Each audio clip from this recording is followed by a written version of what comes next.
एक तोता और एक मैना बहुत अच्छे दोस्त थे। दोनों ने मिलकर अमरूद का एक छोटा पौधा लगाया।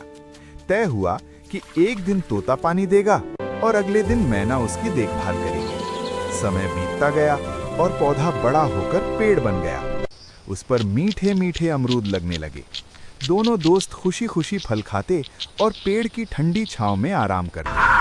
लेकिन एक दिन एक शरारती बंदर वहां आया और कूदते फांदते पूरे पेड़ की डालियां तोड़ दी।